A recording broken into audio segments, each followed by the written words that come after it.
അല്പനേരം കഴിഞ്ഞ് ദേവൻ തിരിച്ച് ക്യാബിനിലേക്ക് വന്നു. എന്തായി? ഒരു പുച്ഛത്തോടെ ദേവൻ തിരക്കി. കഴിഞ്ഞു, അവൾ ശാന്തമായി പറഞ്ഞു. Oh really? നോക്കട്ടെ നിന്റെ വർക്ക്. ദേവൻ ലാപ്ടോപ്പ് അവന് നേരെ തിരിച്ചു. അധികം വൈകാതെ അവൻ അവളെ നോക്കി. തരക്കേടില്ല, പക്ഷേ പിഴവുകൾ ധാരാളമുണ്ട്. ആദ്യമായല്ലേ, സാരമില്ല, ഒരു ജാടയിൽ ദേവൻ പറഞ്ഞു. ഓ, ഇങ്ങേരിതെങ്ങനാ ലാപ്ടോപ്പ് കാണാൻ തുടങ്ങിയത്? ഒരു പുച്ഛഭാവത്തോടെ അവൾ തല ചിരിച്ചു. ശരി, നീയങ്ങ് പുറത്തേക്കിരുന്നോ, ആവശ്യമുണ്ടെങ്കിൽ വിളിക്കാം, ദേവൻ സമാധാനത്തോടെ പറഞ്ഞു. അവൾ ഡോർ തുറക്കുമ്പോൾ അവനെയൊന്ന് നോക്കി. അപ്പോൾ കടുവയ്ക്ക് പൂച്ചക്കുഞ്ഞാവാനും അറിയാം, അവൾ ചിരിയോടെ പറഞ്ഞു. അല്പനേരം അവൾ പുറത്തിരുന്നു. കുറച്ചു കഴിഞ്ഞപ്പോഴാണ് ദേവൻ ദേഷ്യത്തിൽ അലറിക്കൊണ്ട് അവിടെ നിന്ന് ഇറങ്ങിപ്പോകുന്നത് ഗൗരി കണ്ടത്. അവൾ അതിശയത്തോടെ എഴുന്നേറ്റ് നിന്നു. ഫോണിൽ ആരെയോ ചീത്ത പറഞ്ഞാണ് അവൻ്റെ പോക്ക്. ദേവൻ കാറിൽ ചെന്നിറങ്ങിയത് മഹാരാജ കോളേജിന് മുന്നിലെ 50 ഏക്കറിലായിരുന്നു. മുഴുവൻ കാടിനാൽ ചുറ്റപ്പെട്ട സ്ഥലം. ഇതാണ് ദേവൻ ഫാക്ടറി നിർമ്മിക്കാൻ നോക്കിയ സ്ഥലം. പക്ഷേ രേഖകളും കാര്യങ്ങളും അമ്മയുടെ പേരിലായതുകൊണ്ട് ദേവന് ഫാക്ടറി പണി തുടങ്ങാൻ സാധിക്കാത്തത് വലിയ വെല്ലുവിളിയായിരുന്നു. അമ്മ ദേവകിയാകട്ടെ ആ സ്ഥലം അവൻ്റെ പേരിൽ നൽകാമെന്ന് പറഞ്ഞപ്പോൾ അത് വേണ്ട, പണം ഇറക്കിയാൽ നേടാവുന്ന പലതുമുണ്ട് എന്നായിരുന്നു ദേവൻ്റെ വാക്ക്. എന്നാൽ പണം കൊടുത്ത് ആ കമ്പനി അവിടെ സ്ഥാപിക്കാൻ കഴിയില്ലെന്ന് അവന് മനസ്സിലായി. ദേവൻ അന്നേറെ വൈകിയാണ് വീട്ടിലേക്ക് ചെല്ലുന്നത്. അവൻ ടെൻഷനടിച്ച് വീട്ടിലേക്ക് കയറുമ്പോഴാണ് അകത്തു നിന്ന് ഗൗരി പുറത്തേക്ക് ഇറങ്ങുന്നത്. രണ്ടുപേരും കൂട്ടിയിടിച്ചു. ദേവൻ കൈ അവൾക്ക് നേരെ ഓങ്ങി. ദേവാ! അമ്മ അപ്പുറത്ത് നിന്ന് ഇത് കണ്ട് അവനെ വിളിച്ചു. അവൻ കൈ താഴ്ത്തി. നിന്റെ മുഖത്ത് കണ്ണില്ലേ? നോക്കി നടക്കാൻ അറിയില്ലേ നിനക്ക്? ദേവൻ അവളോട് നല്ലതുപോലെ ദേഷ്യപ്പെട്ടു. കരഞ്ഞുകൊണ്ട് അവൾ ആ വീട്ടിൽ നിന്ന് ഇറങ്ങിപ്പോയി. ദേവകിക്ക് അവൻ്റെ പെരുമാറ്റത്തിൽ വലിയ ദേഷ്യം തോന്നി. കുളിച്ച് ഫ്രഷായ ദേവൻ കാര്യങ്ങൾ പറയാൻ അമ്മയുടെ മുറിയിലേക്ക് ചെന്നു. എന്നത്തെയും പോലെയായിരുന്നു ദേവിക. വലിയ ദേഷ്യത്തിലായിരുന്നു. ദേവൻ അവൾക്ക് മുൻപിലേക്ക് കമ്പനി പ്ലാൻ നിവർത്തി വെച്ചു. ദേവിക എന്നാൽ അതിലേക്ക് നോക്കുക പോലും ചെയ്തില്ല. അമ്മ! ദേവൻ ദേവികയെ വിളിച്ചു. ദേവിക അവൻ്റെ വിളിയെ നിരസിച്ച മട്ടായിരുന്നു. അമ്മ! അവൻ അമ്മയുടെ മുട്ടിൽ കൈകൾ വെച്ച് നിലത്തിയിരുന്നു. എന്താ? ദേവിക വീണ്ടും ദേഷ്യത്തിൽ മുഖം വെറുപ്പിച്ചു. പുലി എലിയായി എന്നൊക്കെ പറയാം. എന്തിനാ അമ്മ ഇത്ര ദേഷ്യം? നീ ആ ഗൗരിയോട് ചെയ്യുന്നത് വലിയ പാപമാണ് മോനെ. നിനക്കറിയാമോ, നീ വരുമെന്ന് കരുതി ഓഫീസ് അടയ്ക്കുന്നത് വരെ അവിടെ ഇരുന്നു അവൾ, ഒരു പച്ചവെള്ളം പോലും കുടിക്കാതെ. അവസാനം 9 മണിയായപ്പോൾ എനിക്ക് വിളിച്ചിട്ട് ചോദിച്ചു, മേഡം ഞാൻ എന്താ ചെയ്യേണ്ടത് എന്ന്.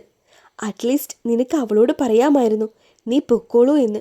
എൻ്റെ റിയൽ പി എ ആണെങ്കിൽ നീ പറഞ്ഞിട്ടല്ലേ പോവുക. എൻ്റെ വാക്കിന് പുല്ലുവില. അമ്മേ, അങ്ങനെയൊന്നുമല്ല, ഇന്ന് ഒരുപാട് പ്രഷർ ഉണ്ടായിരുന്നു, അതാ. മോനെ, അമ്മ എത്രയായി പറയുന്നു നല്ലൊരാളെ അവിടെ നിന്റെ സഹായത്തിന്. എന്നാൽ നീ ഒറ്റയ്ക്ക് ഓടേണ്ട കാര്യമില്ലല്ലോ. ഇപ്പോൾ ഒരാളെ കിട്ടാൻ നല്ല പ്രയാസമാണ്. എന്തിനാ വേറെ തപ്പുന്നത്? നമ്മുടെ ഗൗരി നോക്കിക്കോളും. ആ കൊച്ചിനാണെങ്കിൽ ഇതിലൊക്കെ നല്ല നോളേജ് ഉണ്ട്. നീ ജസ്റ്റ് അവളുടെ കൂടെ കൂടി നോക്ക്. പറ്റില്ല, അവളെപ്പോലെയൊരു പെണ്ണിൻ്റെ സഹായം എനിക്ക് വേണ്ട. ഞാൻ ദേവനാണ്. എനിക്കെങ്ങും ഒരു പീറപ്പെണ്ണിൻ്റെ ആവശ്യമില്ല.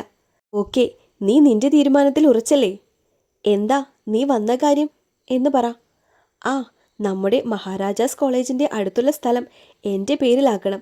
അവിടെ കമ്പനി അമ്മയുടെ പേരിലാക്കാൻ പറ്റില്ല. അമ്മയ്ക്ക് ഒരുപാട് കമ്പനിയും കാര്യങ്ങളും ഇപ്പോൾ തന്നെ ഉള്ളതല്ലേ. അതുകൊണ്ട് ഇത് എൻ്റെ പേരിലാക്കി തരണം. ഓഹോ, അമ്മ ഇവിടെ ഒന്ന് ഒപ്പിടണം. ദേവിക കാലിന്മേൽ കാൽ കയറ്റിവെച്ചു. ദേവികയുടെ ഭാവം മാറി. ദേവൻ ഒരു ദീർഘനിശ്വാസം വലിച്ചു. ഓക്കെ, അമ്മയുടെ ഇഷ്ടം പോലെ ഞാൻ ആ പെണ്ണിനെ എൻ്റെ കൂടെ നിർത്താം. വേണ്ട. നിർത്താം അമ്മേ. വേണ്ട എന്ന് പറഞ്ഞില്ലേ? പകരം മറ്റൊന്ന് ചെയ്യണം. എന്താ അമ്മേ, പറ. നീ അവളെ വിവാഹം കഴിക്കണം. വാട്ട്? അതെ. പറ്റില്ല, ദേവൻ ഒറ്റ വാക്കിൽ പറഞ്ഞു. എങ്കിൽ ഇതും പറ്റില്ല. ആ കമ്പനി എന്ന സ്വപ്നം നീ ഒഴിവാക്കിയേക്ക്. അമ്മേ, ഞാൻ നിന്റെ അമ്മ ദേവികയാണ്. വാശി നിന്നേക്കാൾ കൂടുതലുള്ളവൾ. പറ്റുമെങ്കിൽ വിവാഹം കഴിഞ്ഞ ശേഷം നീ പറയുന്ന ഏത് പേപ്പറിലും ഒപ്പിട്ട് തരും. അല്ലെങ്കിൽ എല്ലാം ഞാൻ അവളുടെ പേരിൽ എഴുതി വയ്ക്കും. ദേവികയുടെ ഭ്രാന്തമായ സംസാരം കേട്ട് ദേവൻ ഞെട്ടിത്തിരിഞ്ഞു. അമ്മേ, അമ്മ എന്തൊക്കെയായി പറയുന്നത്? വർഷങ്ങളോളം പണിയെടുത്തുണ്ടാക്കിയ കമ്പനി ഇന്നലെ കയറി വന്ന് അവൾക്ക് എഴുതി വെക്കുമെന്നോ? ദേവ, എനിക്ക് കൂടുതലൊന്നും പറയാനില്ല. നീ പറ്റുമെങ്കിൽ നാളെ രാവിലെ പറ. അമ്മേ, ഇത് കളിയല്ല, ജീവിതമാണ്. മരണം വരെ കൊണ്ടുപോകാനുള്ളതല്ലേ? ദേവിക ദേവന് മുന്നിൽ മുറിയുടെ വാതിൽ കൊട്ടിയടച്ചു. അമ്മയ്ക്കിത് എന്ത് പറ്റി? ദേവൻ നേരെ റൂമിലേക്ക് നടന്നു. അമ്മയുടെ വാശി ചെറുതല്ല. ഞാൻ അവളുമായി വിവാഹം കഴിക്കാതെ അമ്മ ഇനി എനിക്ക് ആ പ്രോപ്പർട്ടി എഴുതി തരത്തുമില്ല. ദേവൻ എത്ര തിരിഞ്ഞും മറിഞ്ഞും കിടന്നിട്ടും ഉറക്കം വരാത്ത അവസ്ഥയായിരുന്നു. അവൻ 2 മണിയായപ്പോൾ അമ്മയുടെ റൂമിലേക്ക് ചെന്നു. ദേവിക ഉറങ്ങിയിട്ടില്ലായിരുന്നു. എന്താ ദേവൻ? മുഖത്തെ കണ്ണടയൂരി മാറ്റി ദേവിക തിരക്കി. അമ്മേ, അല്പം സംസാരിക്കണം. ഇപ്പോഴോ? ആ, വാ. ദേവൻ അകത്തേക്ക് കയറി. അമ്മ പറഞ്ഞത് എന്തേലും അമ്മയ്ക്ക് ഓർമ്മയുണ്ടോ? മോനെ ദേവാ, അമ്മയ്ക്ക് അൽഷിമേഴ്സ് ഒന്നും വന്നിട്ടില്ല. ഞാൻ നല്ല ബോധത്തിൽ തന്നെയാണ് പറഞ്ഞത്. അമ്മ, ആ കോളനി പെണ്ണിനെ ഞാൻ... കോളനിയോ? നിന്റെ അനനിയേക്കാൾ നല്ലവളാ അവൾ. ദേവൻ കൈച്ചുരുട്ടി പിടിച്ചു. അമ്മ അനനിയുമായി ആ കോളനി പെണ്ണിനെ താരതമ്യം ചെയ്യരുത്. ദേവാ, നിനക്ക് പറ്റുമോ ഇല്ലയോ അവളെ വിവാഹം കഴിക്കാൻ? എനിക്ക് പ്രായമായി വരികയാണ്. അവൾക്കാണേൽ അത്യാവശ്യം കാര്യങ്ങൾ ഓഫീസിൽ ചെയ്യാൻ പറ്റും. നിനക്ക് ഹെൽപ്പുമാവും. അമ്മ, എന്നാലും... ദേവനൊന്ന് തണുത്തു. ഓക്കെ, സമ്മതിച്ചു. ദേവൻ പെട്ടെന്ന് ഇങ്ങനൊരു മറുപടി പറയുമെന്ന് അവൾ വിചാരിച്ചില്ല. എന്നാൽ നാളെ പോയി അവളുടെ അമ്മയെ കാണണം നമുക്ക്. എന്ത്? അതെ, കാണണം. വിവാഹം ആലോചിക്കണം. ഓക്കെ. ദേവൻ റൂമിൽ നിന്ന് വേഗം പുറത്തേക്കിറങ്ങി അവൻ്റെ റൂമിലേക്ക് നടന്നു. ഷേ, ഈ അമ്മ എന്തറിഞ്ഞ അവളെപ്പോലെ ഒരു പെണ്ണിനെ എനിക്ക്... ഷേ, അതും ഒരു കോളനി. എന്തായാലും എനിക്കെൻ്റെ എനിമിയെ തന്നെയാണ് കിട്ടുന്നത്. അവളെ എൻ്റെ ഭാര്യയാക്കി ഞാൻ സുഖിക്കാൻ അനുവദിക്കില്ല. വേറെ എന്തെങ്കിലും ഒരു വഴി കണ്ടുപിടിച്ചേ പറ്റൂ. ദേവൻ മലർന്നു കിടന്ന് പലതും ആലോചിച്ചു. ഉറക്കമില്ലാതെയായപ്പോൾ അന്ന് ദേവൻ കിരണിനെ വിളിക്കുന്നത്. കിരണാണ് ദേവൻ്റെ ഉറ്റ സുഹൃത്ത്. അവൻ്റെ നിർദ്ദേശങ്ങളാണ് പലപ്പോഴും ദേവൻ്റെ അവസാന വാക്കും. രാത്രി 3 മണിയായിട്ടും ദേവന് ഉറക്കം വരുന്നത് പോലുമില്ല. അവൻ കിരണിനെ വിളിച്ചു. പെട്ടെന്നുള്ള ദേവൻ്റെ കോൾ കിരണിനെ ഒന്ന് ഭയപ്പെടുത്തി. ഹലോ. വേഗം ഫോണെടുത്ത് കിരൺ തിരക്കി. ഡാ, എനിക്കൊരു പ്രധാന കാര്യം പറയണം. എന്താടാ? നീ വാ. എങ്ങോട്ട്? മെൻഷനിലേക്ക്. നിനക്ക് എന്താ ദേവാ ഈ പറയുന്നത്? ഈ രാത്രി എങ്ങനെ വരാനാ? വാടാ കിരൺ. ഷേ, ദാ വരുന്നു. ഏതാനും നേരത്തിനുള്ളിൽ കിരൺ അവിടേക്കെത്തി. ദേവൻ മാൻഷൻ്റെ മുകളിൽ കിരണിനെയും കാത്തു നിൽപ്പുണ്ടായിരുന്നു. കിരൺ മുകളിലേക്ക് ചെന്നു. എന്താ ദേവാ, എന്താ കാര്യം? നാളെ എനിക്ക് പെണ്ണാലോചിക്കാൻ പോവാണ്. വാവ്, ഇതാണോ കാര്യം? കൺഗ്രാറ്റ്സ്. നിന്റെ കൺഗ്രാറ്റ്സ് കേൾക്കാനല്ല ഞാൻ വിളിപ്പിച്ചത്. പിന്നെ വിവാഹം നടക്കണം. പക്ഷേ കുറച്ച് ദിവസം കഴിഞ്ഞാൽ അവളെൻ്റെ ആരുമല്ലാതെയാവണം. എന്തോന്ന്? കിരൺ ഒന്നും മനസ്സിലാവാതെ നിന്നു. ദേവൻ കാര്യങ്ങൾ വിശദമായി പറഞ്ഞു. അമ്മയുടെ പേരുള്ള പ്രോപ്പർട്ടി എനിക്ക് എഴുതി തരണമെങ്കിൽ ഞാൻ ആ കോളനി പെണ്ണിനെ കെട്ടണമെന്ന്. ദേവാ, അമ്മയ്ക്ക് എന്തേലും പ്രശ്നം? പ്രശ്നമല്ല, വാശിയാണ്. എന്നോട് ഒരുപാടായി വിവാഹത്തെപ്പറ്റി പറയുന്നു. എടാ, എന്നാ നീ നിനക്ക് പറ്റിയൊരു പെണ്ണിനെ പറയ്. പെട്ടെന്ന് കിരൺ അത് നിർത്തി. സോറി. സാരില്ല, ദേവൻ പറഞ്ഞു. ഇനി ഒരു വഴിയേ ഉള്ളൂ. എന്താ? നീ അവളെ വിവാഹം കഴിക്കണം. എന്നിട്ട് ആദ്യ രാത്രി ഒരു മുദ്രപത്രം നീ അവൾക്ക് നേരെ നീട്ടിയിട്ട് പറയണം ഒപ്പിടാൻ.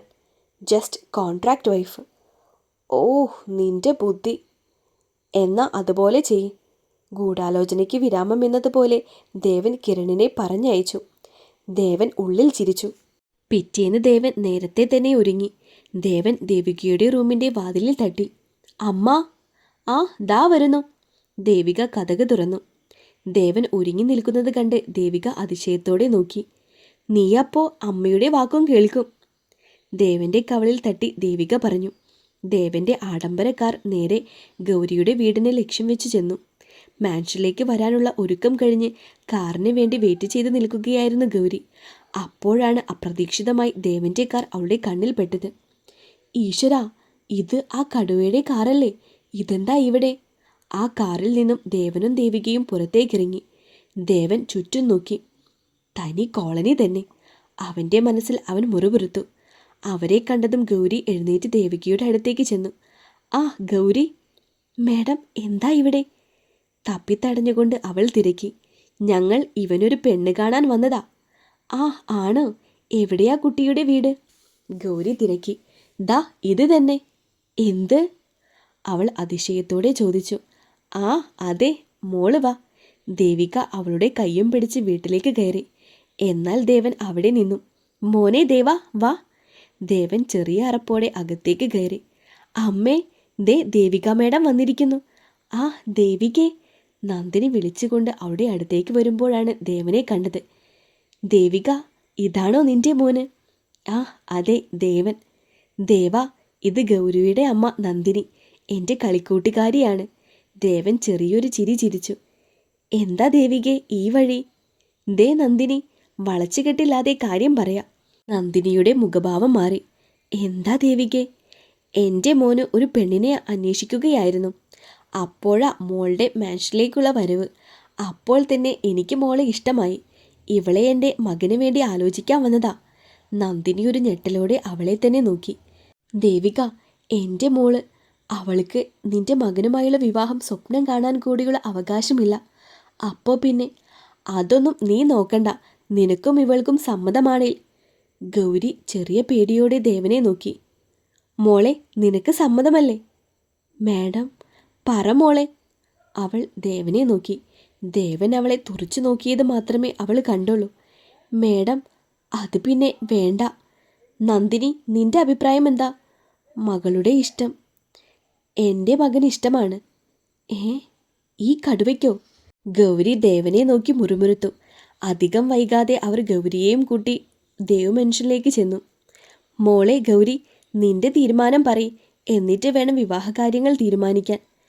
ആൻറ്റി, എനിക്കാ കടുവയെ, സോറി, ദേവൻ സാറിനെ പേടിയാണ്. ദേവാ. ദേവിക ഉറക്കെ വിളിച്ചു. ദേവൻ അങ്ങോട്ടേക്കെത്തി. ദാ, ഇവൾക്ക് നിന്നെ പേടിയാണെന്ന്. നീ തന്നെ ആ പേടി മാറ്റിക്കൊടുക്ക്. ദേവിക അവിടെ നിന്നും പോയി. ദേവൻ അവളെ തുറിച്ചു നോക്കി. ഈ വിവാഹത്തിന് നീ സമ്മതിക്കണം. എന്തിന്? പേടി കണ്ണിനെ നിറയിച്ചു. ദേവന് മനസ്സിലായി അവൾക്ക് അവനെ നല്ല പേടിയുണ്ടെന്ന്. അത് ആദ്യം മാറ്റിയെടുക്കണം എന്നവൻ തീരുമാനിച്ചു. എൻ്റെ ഗൗരി, നീ എന്തിനാ എന്നെ പേടിക്കുന്നത്? ഞാൻ നിന്നെ സ്നേഹിക്കുന്നുണ്ട്. അവൾ കണ്ണുകൾ ഉയർത്തി അവനെ നോക്കി. ഇത് സ്നേഹത്തിൻ്റെ വാക്കുകളല്ല, എന്തോ നേടിയെടുക്കാനാണ്. അവൾ നിറകണ്ണുകളോടെ അവനെ നോക്കി പറഞ്ഞു. ദേവന് കൈകൾ പിന്നിലേക്ക് ചുരുട്ടിപ്പിടിച്ചു. പല്ലുകൾ കടിച്ചു. പല്ലുകൾ കൂട്ടിമുറുക്കുന്ന ശബ്ദം അവൾക്ക് കേൾക്കാമായിരുന്നു.